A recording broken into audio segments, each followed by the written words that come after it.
Kita ini diminta, apalagi ya para bunda ini, para ibu-ibu diminta untuk apa? Sepertiga seperti dokter, sepertiga seperti psikolog, sepertiga mujahadah. Kalau nanti sudah ngobatin sendiri nggak mempan, hubungi dokter betulan. Gitu juga. Self healing ini adalah ilmu dari psikologi ya. Mungkin teman-teman di sini ada teman-teman psikolog yang hadir, ya. Ada teman-teman dokter yang hadir, teman sejawat dokter. Ada, oh masya Allah, alhamdulillah dok. Ya, dan tentunya semuanya para mujahadah, ya, baik di keluarga maupun di umat, di masyarakat, ya. Nah, kemudian, ya, kalau definisi detailnya, self healing itu proses untuk menyembuhkan diri dari luka batin yang mengganggu emosi. Ya, semua orang pasti ada luka batin, ya, apalagi yang sudah berkeluarga. Ibu lebih sering luka batinnya karena anak apa karena suami, Bu? Ya Allah, kenceng banget. Itu curhatan ya. Iya, sama Bu Isa juga begitu. Kenapa? Karena kadang kita waktu pertama kali menikah usia muda, belum lagi banyak taklim ya, belum lagi banyak belajar, belum lagi ngajinya juga baru seberapa sih gitu kan. Tapi ya nggak apa-apa. Terus saja belajar. Ada salah, ada khilaf, langsung kita mohon ampun pada Allah, kemudian minta maaf pada orang yang kita terjadi konflik. Karena nggak mungkin kita berumah tangga sampai kita kayaknya punya ilmu yang mumpuni. Oh, bisa umur 70 tahun nih kan. Kalau kita mau merasa saya belum lengkap ilmunya, belum lama taklimnya, wah itu bisa sangat-sangat usia lanjut baru kita menikah. Ya, tidak apa-apa menikah saja di usia muda dengan tekad untuk terus belajar. Ya. Saya sering juga ditanya kalau para ya adik-adik misalnya mau menikah, dia cuma tanya sama Bu Isa, apa tipsnya? Pokoknya sudah bertekad berniat menikah ini lillahi ta'ala, berikutnya terus taklim, ya, karena kita kalau udah nikah nggak belajar, pernah rasa seminggu nggak taklim teman-teman? Kayak apa rasanya? Tahu sih suami jembatan surgaku. Tapi ya leher kita gitu-gitu ya, makanya seperti itu ya. Tapi juga banyak para istri bilang, Bu Isa, kenapa kita terus perempuan yang harus taklim, kenapa kita terus yang harus belajar? Ada yang berpikir begitu. Kenapa suami saya jarang taklim, kenapa suami saya nggak mau belajar? Saya mau bilang apa ya, saya mau bilang gini doang, sama. Jadi suami Bu Isa jarang juga taklim. Iya. Ini korban lapor Pak. Gini, di otak wanita itu, di otak perempuan, menurut ilmu neuroscience, maaf ya bahasanya begitu ya. Nah ini kita belajar otak dulu ya. Nah ini dia. Pernah belajar biologi? Pernah belajar IPA? Siapa yang waktu SD-nya belajar ilmu hayat? Ketahuan umur kita, Bu. Sama. Ya, iya. Jadi kalau kita belajar otak, rupanya Allah ciptakan otak itu dua jenis, otak besar, otak kecil, kemudian terbelah kanan dan kiri. Ya. Ada program di otak bagian kiri perempuan, yaitu program tarbiyah, pendidikan. Ya, dan memang perempuan ini harus belajar. Ya. Dan otak perempuan juga ada program berkumpul. Makanya dengan mudah kita berkumpul untuk belajar. Kan? Ini kita berkumpul. Bahkan waktu kesini pun kita ngajak yang lain kan? Yuk. Berkumpul bukan itu? Berkumpul. Ya. Pada laki-laki, kalau ada laki-laki yang rajin taklim, bermajelis taklim, itu keren banget. Kalau bapak-bapak, misalnya suami, di antara suami ini, ibu-ibu, suaminya belum rajin taklim, ya, itu biasa, lazim. Mau ngomongnya gitu ya, lazim, biasa aja. Termasuk ayat itu biasa, ya biasa. Nah, kenapa? Karena di otak laki-laki, bagian kanannya ada program yang namanya bersaing. Apa Bu? Bersaing. Perempuan program apa tadi? Berkumpul. Laki-laki bersaing. Ya. Untuk apa Allah kasih laki-laki bersaing?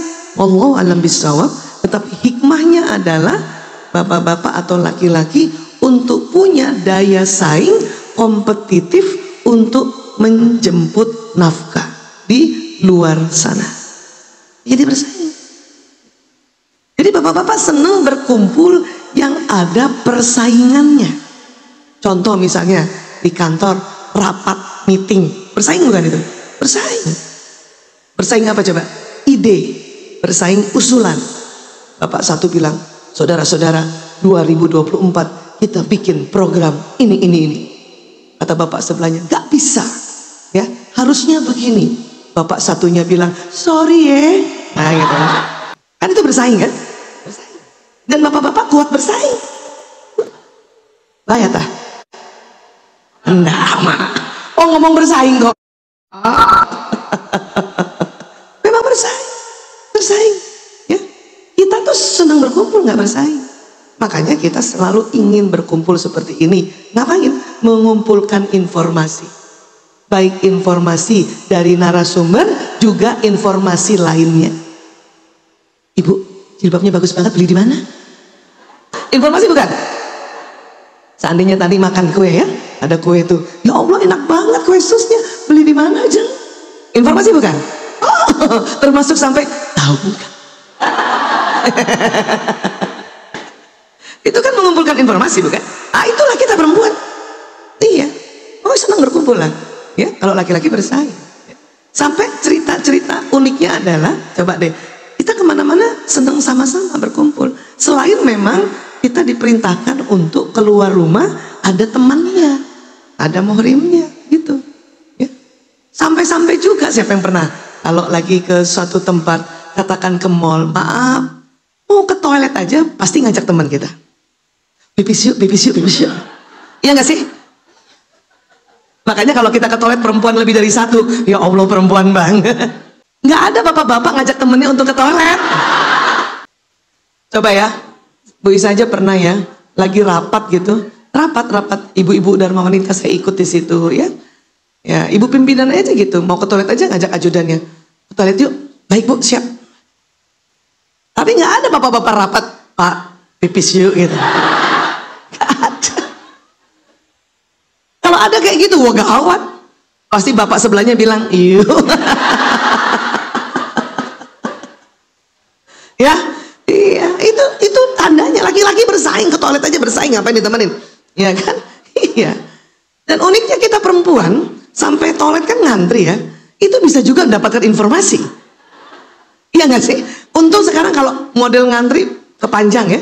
Kalau zaman dulu kan model ngantrinya depan-depan pintu toilet kan? Kalau ada 4 pintu toilet di depan gitu. Udah pertama diem dulu, masuk satu, udah nggak betah nih kan? Lihat ke sebelah. Ibu sebelahnya lagi. Tinggal di mana Bu? Mengumpulkan nggak itu informasi? Itu perempuan. Coba maaf ya, ini cuma ini riset ya sebetulnya ya. Makanya toilet pria itu, maaf, tempat buang air kecilnya nggak pakai bilik. Iya, cuman urinar, cuman dinding tipis gini. Karena nggak ada bapak-bapak mau pipis sambil, mari Pak. Nggak ada. Iya nggak? Dan mereka nggak ngomong. Masya Allah, kita udah pakai bilik masih ngomong loh. Mbak, habis acara ini kita kemana ya Mbak? Antar bilik. Kita baru sadar ya, kalau kita berkumpul gitu ya. Ya Allah, ya Rabb, Allahu Akbar. Ah itulah perempuan. Dimana Allah kasih otaknya memang senang mengumpulkan informasi untuk dijadikan pembelajaran, untuk dijadikan tips, untuk dijadikan guidance agar kita hidup lebih nyaman. Karena perempuan memang lebih cepat baper. Ya, kenapa begitu? Itu sebuah anugerah yang luar biasa. Perempuan perasaannya lebih dominan. Itu luar biasa. Jadi ini, makanya kalau teman-teman, para suaminya masih belum taklim, tenang saja. Kenapa? Karena laki-laki yang menjadi suami mengikuti ya vibrasi pikiran perasaan istrinya. Jadi ada satu riset mengatakan dengan kesimpulan, kalau seorang istri tenang, suami ikut tenang, anak 3 kali tenang. Nah, udah ada yang hafal tuh. Alhamdulillah ya. Istri senang, suami ikut senang 1 kali, anak 3 kali senang. Dan juga kebalikannya, istri kesel, ya, suami ikut kesel, anak 3 kali kesel. Ya, kenapa 3 kali? Ya karena komunikasi itu, ya, ada yang namanya komunikasi verbal, ada komunikasi body language, dan ada komunikasi batin. Makanya anak, walaupun di kamar, bapak ibunya lagi kesel-keselan, itu nyampe sampai kamar mereka. Akhirnya dia juga 3 kali kesel. Untuk itulah mengapa kita yang perempuan yang dibuat untuk lebih sering, saya katakan lebih sering ya, bukan selalu, lebih sering, bagaimana caranya untuk supaya senang dan tenang. Lebih sering, gak mungkin selalu. Jadi jangan ada yang tanya lagi, Bu Isa, bagaimana caranya untuk selalu tenang? Gak bisa, Bu. Karena memang kita diberikan dinamisasi emosi oleh Allah. Itulah sempurnanya manusia.